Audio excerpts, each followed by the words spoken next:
Será que um adolescente com um interesse um pouco grande pelo oculto teria liberado algo sinistro dentro daquela casa? Bem-vindos a mais um vídeo no canal. Se você gosta de conteúdo assustador, bizarro e misterioso, você tá no lugar certo. Toda semana tem pelo menos 3 vídeos longos, todo dia tem vídeo curto, então tem muito conteúdo pra vocês. Se você gosta desse tipo de conteúdo, não esquece de deixar seu like, se inscrever no canal, comentar outros temas que vocês querem ver aqui. As fontes e os créditos estão sempre na descrição do vídeo. A história de hoje é baseada em um relato em um programa de TV chamado The Haunted, se eu não me engano. Então, bora pra história.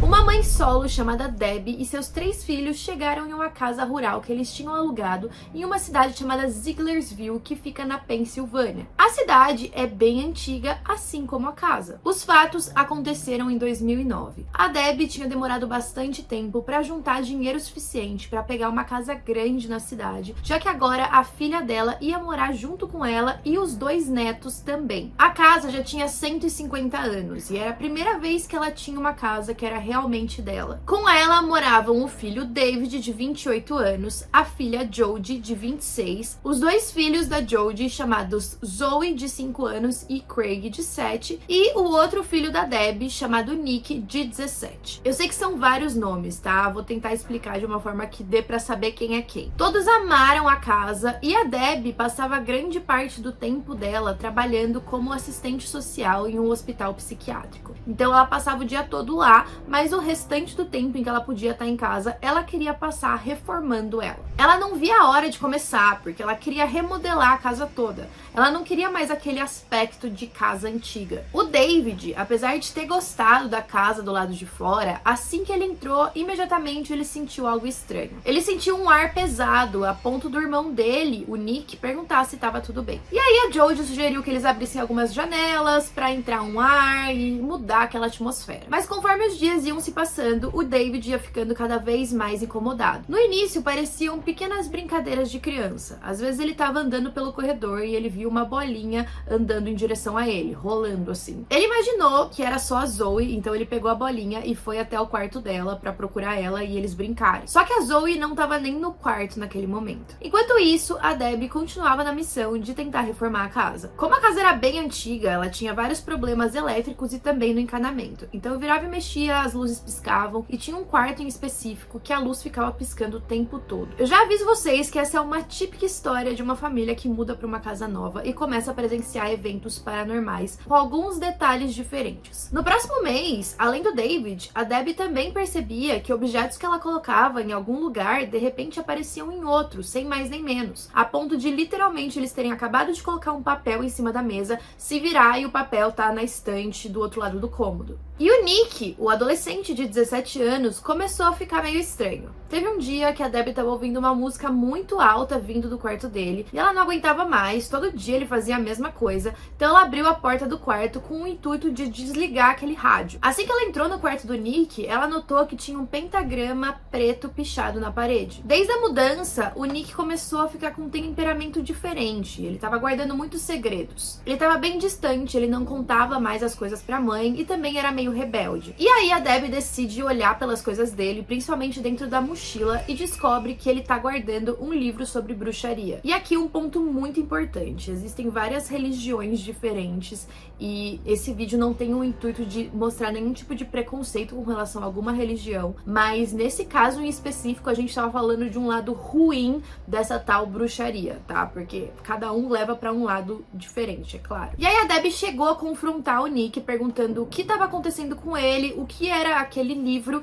e falando que ela não tava gostando dele pichar a parede da casa dela. Mas isso só fez o Nick ficar cada vez mais irritado. Ele disse que não tinha mais privacidade naquela casa e que ela tava fazendo uma tempestade dentro de um copo d'água. Infelizmente, logo a Debbie ia ter mais uma preocupação. Ela se acidentou no trabalho e machucou a coluna, mas ela se acidentou bem feio a ponto dela ter que passar por uma grande cirurgia. E por conta dessa cirurgia, ela teve que ficar de cama por vários dias. Ela ficou se recuperando em um quarto no térreo e a reforma da casa ficou em pausa enquanto isso. À noite, ela tinha vários pesadelos. Em uma delas, ela acordou e viu uma garotinha olhando diretamente para ela. Parecia que ela usava roupas do início de 1900 E aí a Debbie já tava muito assustada, ela tava com muita dor por conta da cirurgia, ela só queria dormir. E aí ela conseguiu ter forças pra falar pra aquela garotinha ir embora. Às vezes, essa mesma garotinha aparecia em outros lugares, mas a Debbie, quando viu ela pela primeira vez, ficou até aliviada, porque ela achou que ela tava ficando louca de pensar que a casa poderia ser assombrada. E aí ela pensou que se aquilo não a incomodasse nem machucasse ninguém, tava tudo certo. 2 meses depois, a Debbie se recuperou e voltou a trabalhar. Ao mesmo tempo, o Nick começou a namorar uma garota chamada Alicia. E os dois tinham um grande interesse pelo oculto e ficavam bem envolvidos no mundo espiritual. Na grande maioria das vezes em que os dois estavam juntos, eles tentavam se comunicar com espíritos. Eles foram no porão da casa e desenharam um grande pentagrama no chão. Em cima dele, eles colocaram um tabuleiro Ouija e começaram a fazer uma sessão espírita. Em uma dessas noites, o David desceu as escadas e perguntou o que os dois estavam fazendo. O David já estava assustado com o que ele via acontecendo na casa.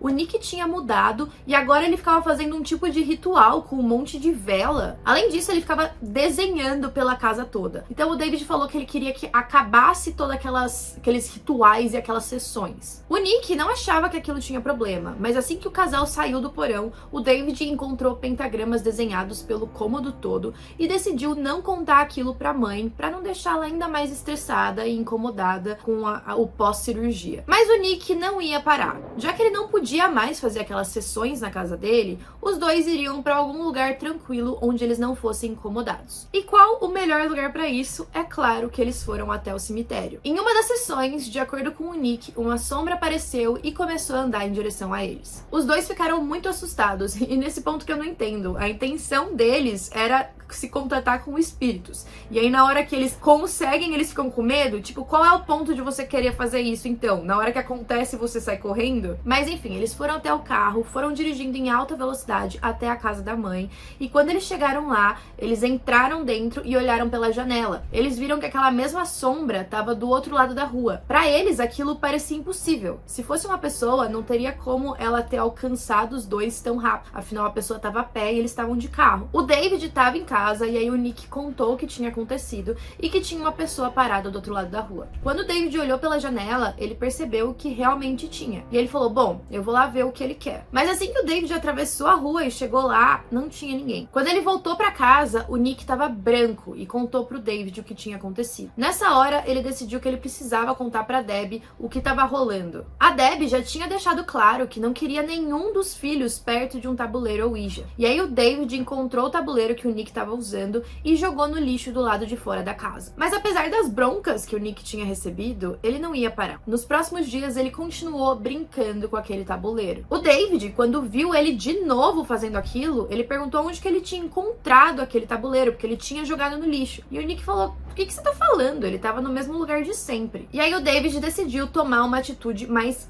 drástica. Ele pegou o tabuleiro, foi dirigindo até um terreno longe da casa e deixou lá. Dias depois, aquele tabuleiro voltou. Pro David, o Nick provavelmente estava comprando tabuleiros novos. Mas ele achou aquela história meio estranha, então ele decidiu marcar aquela tábua. Na parte de trás, ele fez um X pra ver se o tabuleiro fosse voltar de novo, se ele voltava com essa marca pra ele saber se era o mesmo. Dias depois, ele encontrou a tábua na sala de ferramentas. E aquela tábua era a tábua marcada. Nessa hora, o David ficou bem assustado. A Debbie sabia que eles estavam encrencados. Ela chegou aí até o quintal, jogar álcool em cima da tábua e colocar fogo. Só que ele simplesmente não queimava. Então ela decidiu quebrar em pedacinhos e jogar fora. A cada dia que passava, eles descobriam uma coisa nova. A Debbie, quando estava procurando no meio das coisas do Nick de novo, encontrou uma faca ensanguentada. Ela decide confrontar ele porque estava com medo daquela história sair do controle. E aí ele comenta que ele fez algo muito ruim. Ele disse que ele e a namorada fizeram um feitiço muito sinistro, que era para trazer doença,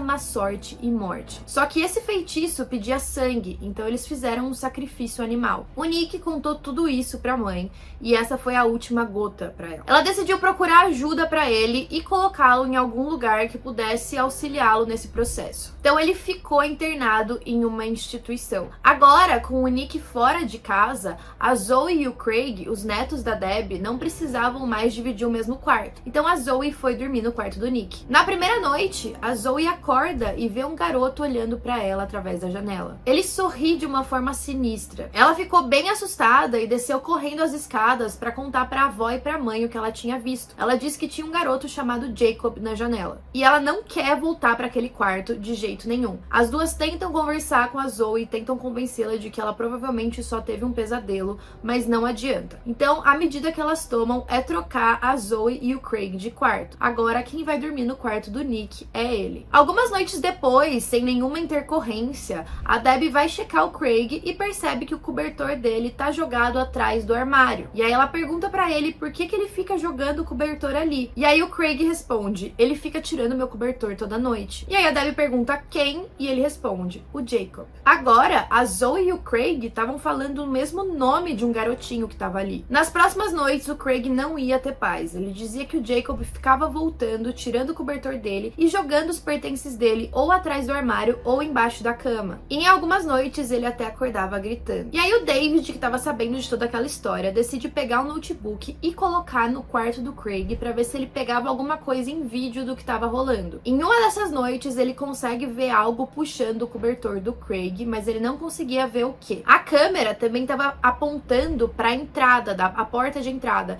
Então, se alguém tivesse entrado no quarto, ele teria pegado. E assim, nessa hora que essa história fica um pouco esquisita pra mim, porque se eles têm todas essas gravações, por que a gente nunca viu elas? No programa que eu assisti, conforme eles vão contando, eles vão dramatizando a situação e mostram como se fosse um vídeo, mas eu não acredito que seja o vídeo original. O David, de qualquer forma, mostra o vídeo pra Debbie e ela começa a ficar determinada a encontrar respostas. Então ela vai até a Sociedade Histórica procurar registros sobre a história do local. Ela descobriu que 3 pessoas foram donas daquela casa antes dela. E ela também descobriu que várias outras pessoas já tinham morrido ali, incluindo uma garotinha e um garoto chamado Jacob. Isso deixou ela muito assustada, porque só mostrava que o que ela estava vivendo era real. Não tinha nenhum detalhe sobre as mortes dos dois. Depois de alguns meses, o David decide mudar da casa, não por causa das atividades, mas porque ele começou a namorar e decidiu que era hora de sair da casa da mãe. E ao mesmo tempo, a Debbie larga o emprego. Apesar do David querer seguir com a vida, ele estava um pouco preocupado com as crianças. A Debbie não tinha outra opção a não ser continuar na casa, afinal ela tinha investido muito. E aí, em um fim de semana, a Jodie, a filha, e os 2 netos vão passar uns dias fora. E aí ela falou: bom, agora vai ser a hora pra eu lidar com essa situação. Ela pegou um terço e foi andando por cada cômodo da casa, orando. Ela sentia uma presença estranha e conforme ela estava descendo as escadas, ela sentiu que algo a empurrou. De acordo com ela ouviu um tipo de uivo.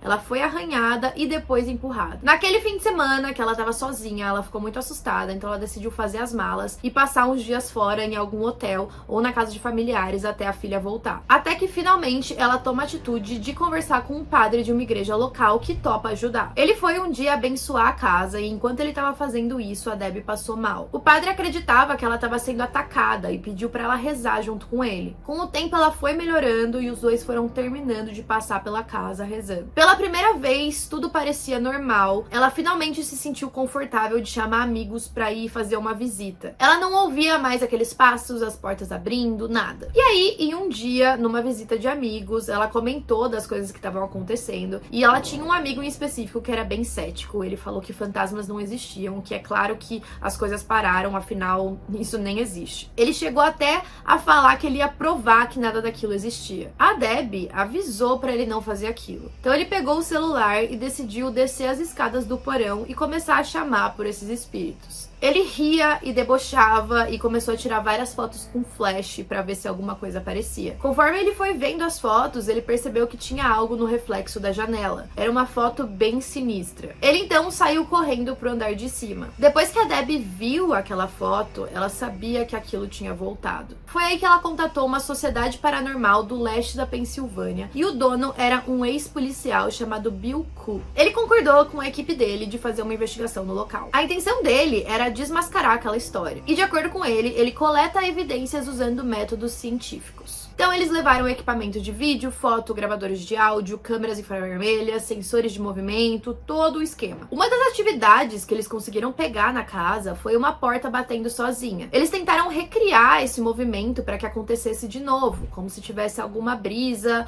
ou alguma janela aberta, mas não tinha nada, não tinha como a porta fechar, assim, sem mais nem menos. Então ele falou, bom, vamos começar pelo porão. Ele também tinha uma médium sensitiva na equipe e ela foi junto. Pra ela, o porão parecia estranho, ela dizia pegar uma energia negativa. E não é pra menos, né? A gente sabe que é sempre no porão ou no sótão. Foi aí que a Debbie contou pros investigadores que o Nick e a namorada tinham sacrificado um animal ali embaixo. De acordo com a médium, esse sacrifício poderia complicar o trabalho deles de tirar algum espírito maligno dali. Isso porque a morte de algo como uma oferenda é um selo mais permanente. E de novo, de acordo com a médium, é a pior coisa que você poderia fazer. Enquanto eles estavam no porão, um outro membro da equipe estava no andar de cima com um EVP, que é basicamente um dispositivo que captura fenômenos eletrônicos de voz. E aí ela estava andando, perguntando quem era aquela entidade, o que ela queria, e assim que ela entrou em um dos quartos, a porta fechou sozinha. De acordo com ela, quando ela tirou uma foto, ela pegou a imagem de uma garotinha. Quando a investigação finalmente acabou, a equipe disse que ia compilar tudo e entregar um relatório completo para Debbie. E eles também avisaram que se algo mais acontecesse, era para ela ligar imediatamente para eles. Naquela noite, a Debbie acordou com a sombra de um homem nos pés da cama dela. A cama começou a tremer e ela começou a gritar por ajuda. No dia seguinte, ela empacotou todos os pertences que ela tinha e mudou de quarto. Ela avisou a equipe de investigação que foi para lá para fazer uma segunda vez. O Bill acreditava que além das assombrações, existia uma maldição que o Nick teria colocado na casa. Ele acreditava que o Jacob e a garotinha eram espíritos de pessoas que morreram ali mesmo. Ou então poderia ser algo sinistro que estava tentando enganá-los. Isso porque a aparição de uma criança pode ser uma fachada, para parecer inocente, não apresentar perigo, para que as pessoas que moram ali deixem com que esses espíritos entrem na casa. Mas na verdade é algo muito mais maligno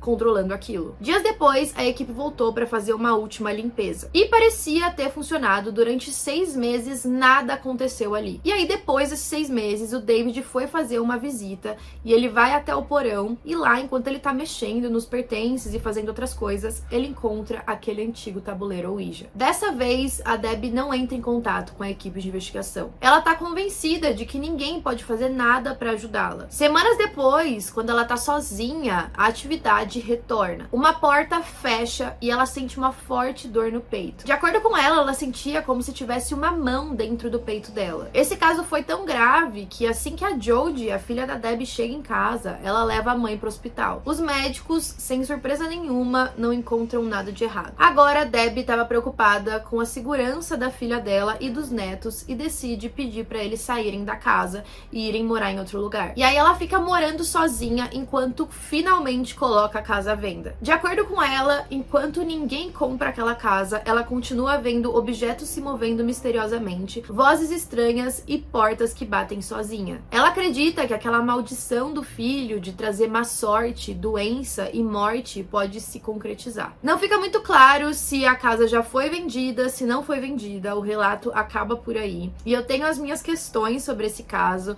Eu acho que é um caso padrão de casa assombrada. Claro que tem algo muito mais sinistro, porque envolve tabuleiro Ouija e maldições e esse tipo de coisa que eu falo pra vocês, que eu não gosto de chegar nem perto, mas o que me é estranho é que eles dizem que tem a foto da janela do porão com uma pessoa, que eles têm o vídeo do quarto do Craig enquanto o cobertor estava sendo arrastado, mas a gente não vê esses vídeos e não tem acesso a isso. Não sei se eles não quiseram mostrar, não sei se tem em algum lugar e eu não encontrei, mas enfim, fica a critério de vocês comentarem aí o que vocês acham. E até a próxima.